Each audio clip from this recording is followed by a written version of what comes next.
Bonjour bien-aimé, notre Dieu est redoutable. Merci pour son amour, pour sa bonté, pour sa fidélité. Merci Seigneur Jésus-Christ, car tu es le véritable Dieu. Merci, car en dehors de toi, il n'y a point d'autre Dieu. C'est toi qui étais, qui est, qui sera. Tu es le même, hier, aujourd'hui, éternellement. Elohim, c'est toi Jésus. Merci pour ce temps que tu nous accordes, afin que nous puissions, Seigneur Dieu de gloire, ouvrir les saintes écritures. Nous te prions, Seigneur, de bénir ces moments et que ton Esprit Saint soit à l'œuvre. Au nom de Jésus-Christ. Amen. Amen, amen. Bonjour bien-aimés, que Dieu bénisse tout un chacun. Alors, nous allons lire aujourd'hui 1 Roi 18, Ézéchiel 48, 1 Thessaloniciens, le premier chapitre. Nous avons fini Colossiens, il y a quatre chapitres, dont 1 Thessaloniciens chapitre 1er, le psaume 85, Proverbe 25 et le verset 16. Nous commençons par 1 Roi, chapitre 18. Nous avons nos Bibles bien-aimées. Nous les ouvrons. Moi, j'ai ma Bible. Elle est ouverte dans 1 Roi 18. Je vais suivre en même temps. Nous écoutons la parole de Dieu. Amen, amen. Le premier livre des rois, chapitre 18. Bien des jours s'écoulèrent, et la parole de l'Éternel fut ainsi adressée à Élie dans la 3e année. Va, présente-toi devant Akab, et je ferai tomber de la pluie sur la face du sol. Et Élie alla pour se présenter devant Akab. La famine était grande à Samarie. Et Akab fit appeler Abdias, chef de sa maison. Or, Abdias craignait beaucoup l'Éternel, et lorsque Jézabel extermina les prophètes de l'Éternel, Abdias prit 100 prophètes qu'il cacha 50 par 50 dans une caverne, et il les avait nourris de pain et d'eau. Akab dit à Abdias, « Va par le pays vers toutes les sources d'eau et vers tous les torrents. Peut-être se trouvera-t-il de l'herbe, et nous conserverons la vie aux chevaux et aux mulets, et nous n'aurons pas besoin d'abattre du bétail. » Ils se partagèrent le pays pour le parcourir. Akab alla seul par un chemin, et Abdias alla seul par un autre chemin. Comme Abdias était en route, voici Élie le rencontra. Abdias, l'ayant reconnu, tomba sur son visage et dit, « Est-ce toi, mon seigneur Élie ?» Il lui répondit, « C'est moi. Va, dis à ton maître, voici Élie. » Et Abdias dit, « Quel péché ai-je commis pour que tu livres ton serviteur entre les mains d'Akab qui me fera mourir? L'Éternel est vivant. Il n'est ni nation ni royaume où mon maître n'est envoyé pour te chercher. » Et il faisait jurer le royaume et la nation que l'on ne t'avait pas trouvé. Et maintenant tu dis, « Va, dis à ton maître, voici Élie. » Puis lorsque je t'aurai quitté, l'Esprit de l'Éternel te transportera je ne sais où, et j'irai informer Akab qui ne te trouvera pas et qui me tuera. Cependant ton serviteur craint l'Éternel de sa jeunesse. N'a-t-on pas dit à mon Seigneur ce que j'ai fait quand Jézabel tua les prophètes de l'Éternel? J'ai caché 100 prophètes de l'Éternel, 50 par 50 dans une caverne, et je les ai nourris de pain et d'eau. Et maintenant tu dis, va, dis à ton maître, voici Élie. Il me tuera. Mais Élie dit, l'Éternel des armées, dont je suis le serviteur, est vivant. Aujourd'hui je me présenterai devant Akab. Abdias étant allé à la rencontre d'Akab, l'informa de la chose. Et Akab se rendit au-devant d'Élie. À peine Akab aperçut-il Élie qui lui dit, « Est-ce toi qui jettes le trouble en Israël ?» Élie répondit, « Je ne trouble point Israël, c'est toi au contraire, et la maison de ton père, puisque vous avez abandonné le commandement de l'Éternel et que tu es allé après les Baals. Fais maintenant rassembler tout Israël auprès de moi à la montagne du Carmel. Et aussi les 450 prophètes de Baal et les 400 prophètes d'Astarté qui mangent à la table de Jézabel. » Akab envoya des messagers vers tous les enfants d'Israël et il rassembla les prophètes à la montagne du Carmel. Alors Élie s'approcha de tout le peuple et dit, « Jusqu'à quand clocherez-vous des deux côtés? Si l'Éternel est Dieu, allez après lui. Si c'est Baal, allez après lui. » Le peuple ne lui répondit rien. Et Élie dit au peuple, « Je suis resté seul des prophètes de l'Éternel, et il y a 450 prophètes de Baal. Que l'on nous donne 2 taureaux, qu'ils choisissent pour eux l'un des taureaux, qu'ils le coupent par morceaux et qu'ils le placent sur le bois sans y mettre le feu. Et moi, je préparerai l'autre taureau et je le placerai sur le bois sans y mettre le feu. Puis, invoquez le nom de votre Dieu, et moi j'invoquerai le nom de l'Éternel. Le Dieu qui répondra par le feu, c'est celui-là qui sera Dieu. » Et tout le peuple répondit en disant, « C'est bien. » Élie dit au prophète de Baal, « Choisissez pour vous l'un des taureaux. Préparez-le les premiers, car vous êtes les plus nombreux, et invoquez le nom de votre Dieu. Mais ne mettez pas le feu. » Ils prirent le taureau qu'on leur donna et le préparèrent. Et ils invoquèrent le nom de Baal depuis le matin jusqu'à midi en disant, « Baal, réponds-nous » Mais il n'y eut ni voix ni réponse. Et ils sautaient devant l'autel qu'ils avaient fait. À midi, Élie se moqua d'eux et dit, « Criez à haute voix puisqu'il est Dieu. Il pense à quelque chose, ou il est occupé, ou il est en voyage. Peut-être qu'il dort, et il se réveillera. » Et ils crièrent à haute voix, et ils se firent, selon leur coutume, des incisions avec des épées et avec des lances, jusqu'à ce que le sang coulât sur eux. Lorsque midi fut passé, ils prophétisèrent jusqu'au moment de la présentation de l'offrande.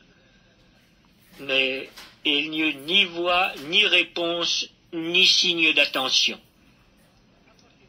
Élie dit alors à tout le peuple, « Approchez-vous de moi. » Tout le peuple s'approcha de lui. Et Élie rétablit l'autel de l'Éternel qui avait été renversé. Il prit 12 pierres, d'après le nombre des tribus des fils de Jacob, auxquels l'Éternel avait dit, « Israël sera ton nom. » Et il bâtit avec ces pierres un autel au nom de l'Éternel. Il fit autour de l'autel un fossé de la capacité de 2 mesures de semences. Il arrangea le bois, coupa le taureau par morceaux et le plaça sur le bois. Puis il dit, « Remplissez d'eau 4 cruches et versez-les sur l'holocauste et sur le bois. » Il dit, « Faites-le une seconde fois. » Et ils le firent une seconde fois. Il dit, « Faites-le une 3e fois. » Et ils le firent une 3e fois. L'eau coula autour de l'autel, et l'on remplit aussi d'eau le fossé.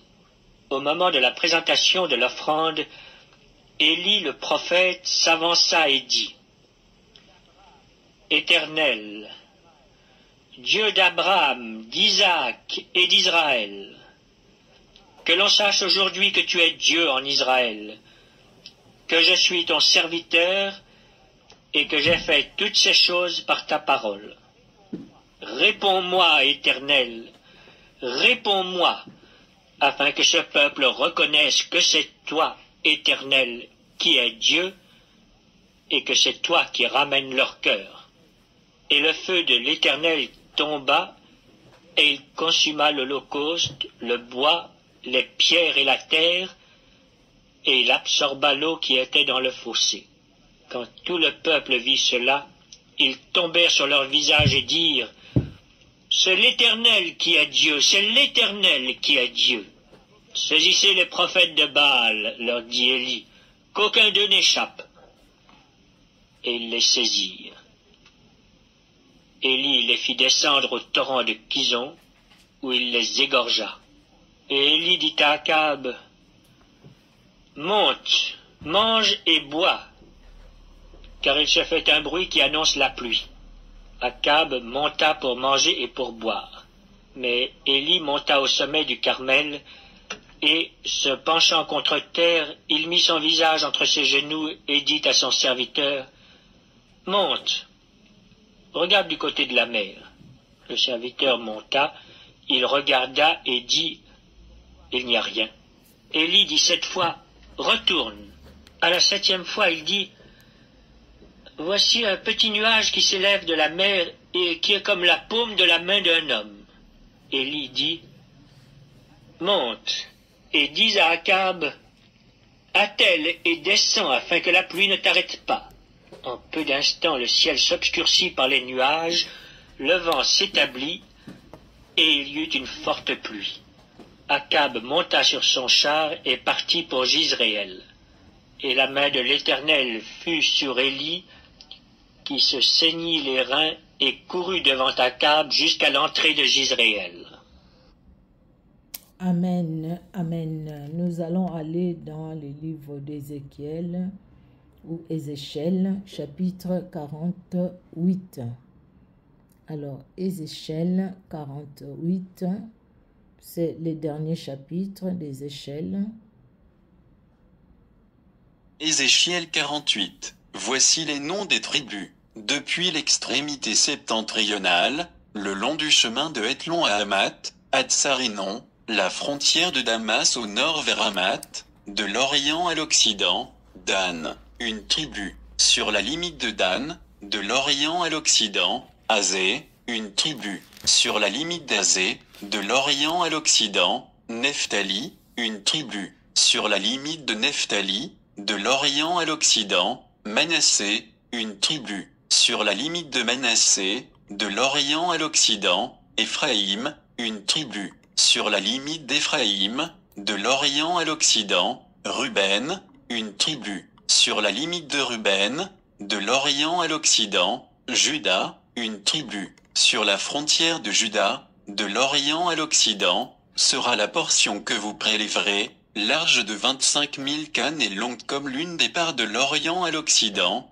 et le sanctuaire sera au milieu. La portion que vous prélèverez pour l'Éternel aura 25 000 cannes de longueur et 10 000 de largeur. C'est au sacrificateur qu'appartiendra cette portion sainte, 25 000 cannes au septentrion, 10 000 en largeur à l'Occident, 10 000 en largeur à l'Orient, et 25 000 en longueur au midi. Et le sanctuaire de l'Éternel sera au milieu. Elle appartiendra aux sacrificateurs consacrés, aux fils de Tsado, qui ont fait le service de mon sanctuaire, qui ne se sont point égarés, lorsque les enfants d'Israël s'égaraient, comme s'égaraient les Lévites. Elle leur appartiendra comme portion très sainte, prélevée sur la portion du pays qui aura été prélevée, à côté de la limite des Lévites. Les Lévites auront, parallèlement à la limite des sacrificateurs, 25 000 cannes en longueur et 10 000 en largeur, 25 000 pour toute la longueur et 10 000 pour la largeur.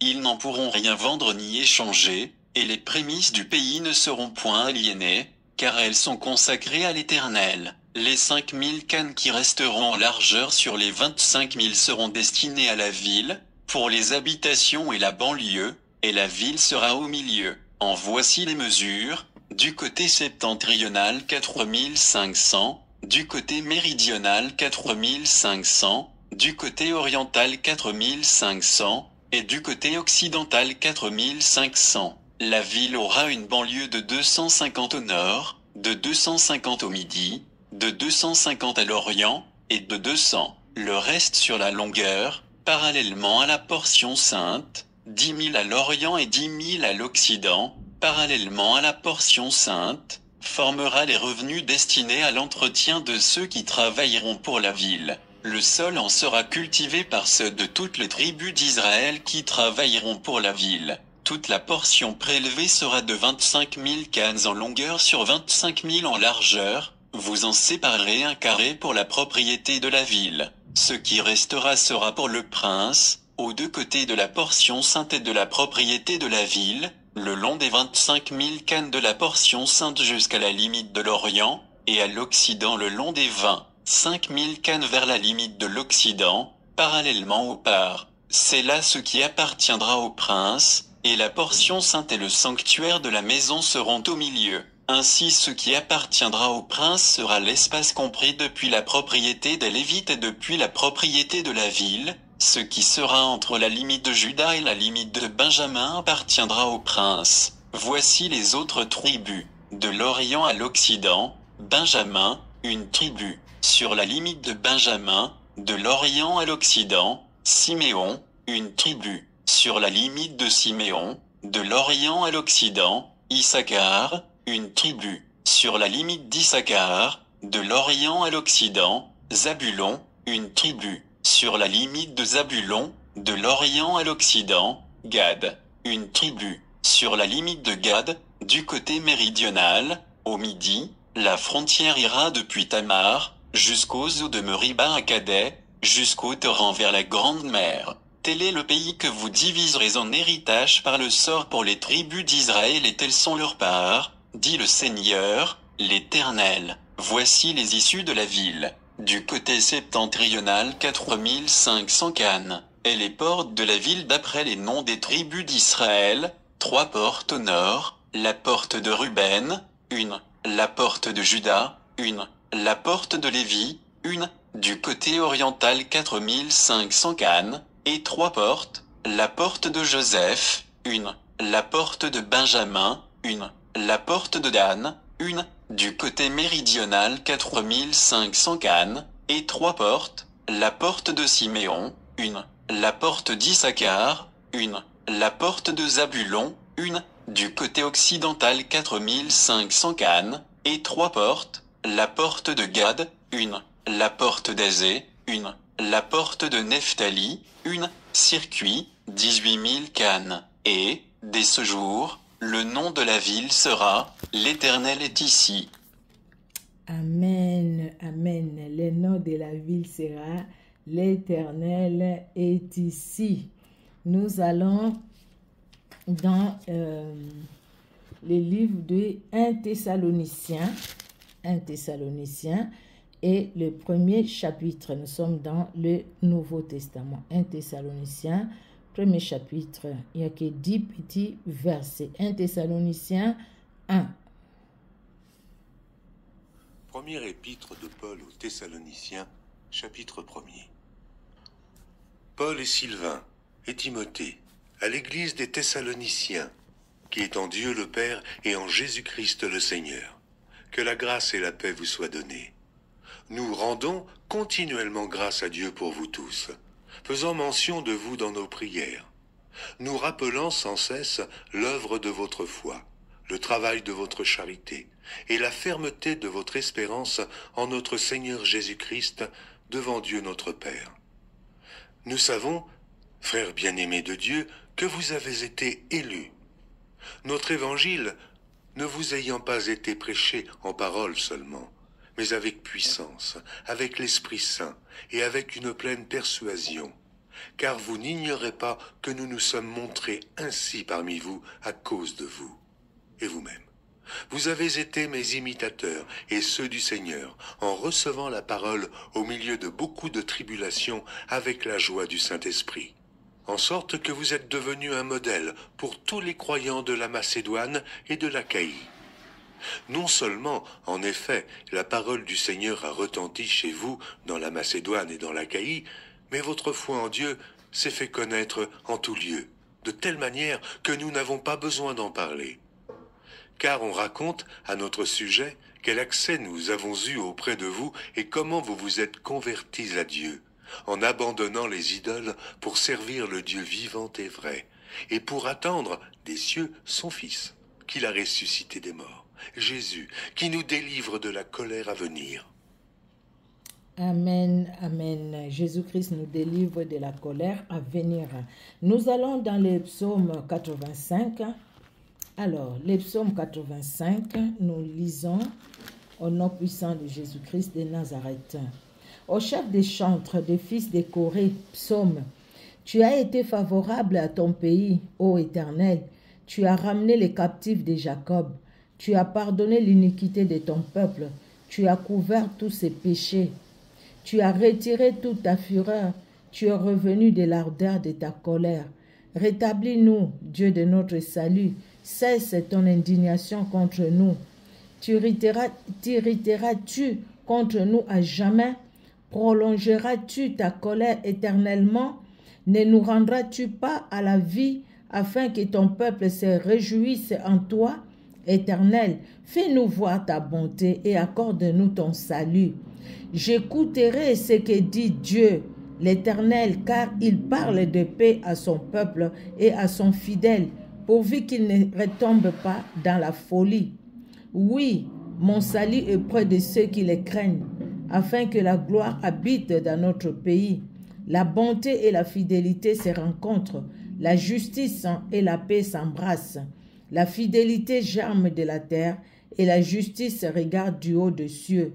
L'Éternel aussi accordera le bonheur et notre terre donnera ses fruits. La justice marchera devant lui et imprimera ses pas sur les chemins.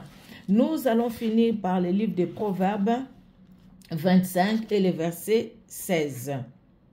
Si tu trouves du miel, n'en mange que ce qui te suffit, de peur que tu n'en sois rassasié et que tu ne le vomisses.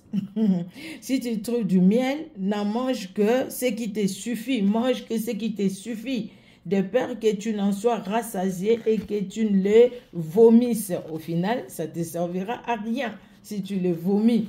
Que Dieu bénisse sa parole dans nos cœurs bien-aimés dans le Seigneur. Merci, merci Seigneur Jésus-Christ pour ta bonté, pour ta fidélité. Merci Père pour ce temps que tu nous as accordé. Bénis et bénis encore ta parole dans nos cœurs. Que nos familles soient entre tes mains, Seigneur Dieu de gloire. Garde et protège-les dans ton amour. Au nom puissant de Jésus-Christ.